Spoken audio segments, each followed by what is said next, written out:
It is time for the business news. So you've just tuned in at the right time. Nona Peltier joins me in the studio. Nona, the Reserve Bank, well, it says it's confident that New Zealand's financial system is strong enough to withstand the impacts of COVID-19. I'm sure that's relief to a lot of ears. What gives them that confidence? Well, they monitor the financial stability. That's one of their primary functions, and they've been looking at it, and they have determined that our retail banks are well capitalized, and were well capitalized going into this crisis, and so have the resources to not just help us through this real crisis period, but later on as, some of the fallout starts to hit home, and literally, because there are going to be people that are going to struggle with mortgages. There's going to be businesses that are going to struggle as well. And the Reserve Bank has made it easier for banks to help them out with loans and so forth, making sure there's enough cash in the system. And so all those things together gives the central bank, some confidence that New Zealand has got what it takes to go through this period. But there are some warning signs. Obviously, there's a lot of people who've lost their jobs and are wondering where they're going to get another one.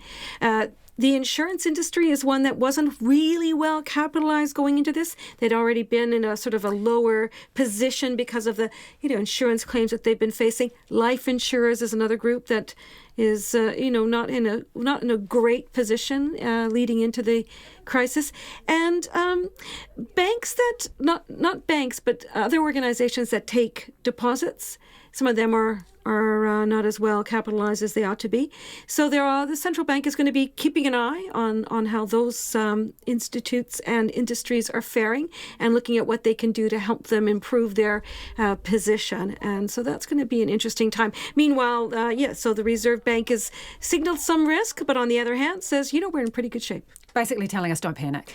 Definitely don't panic. That's the word. Absolutely. Interesting. Okay, so Mainfreight, big company.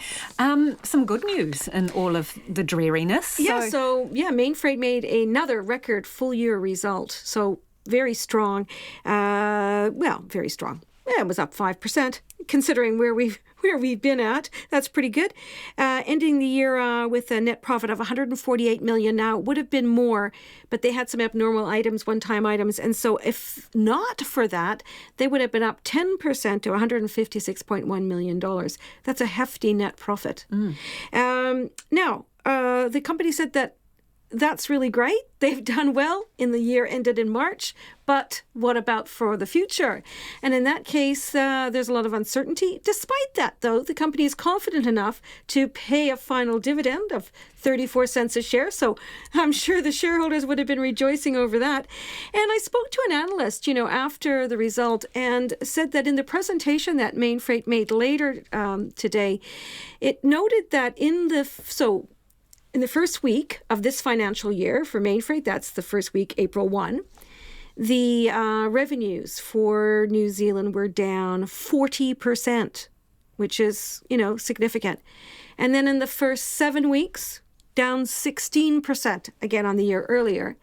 And in the last 2 to 3, it was up 2, 3, 4, 5%. So it's showing that there's some momentum and some strength in our economy.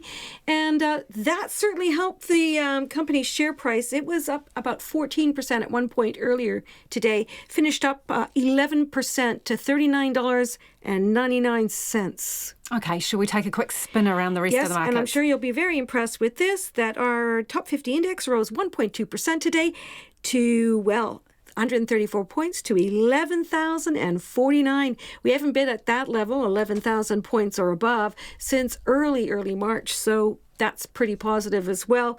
The New Zealand dollar was little changed after the central bank's financial stability report, trading at 61.9 US cents and 93.1 Australian and 50.2 British pence. Thanks, Nona.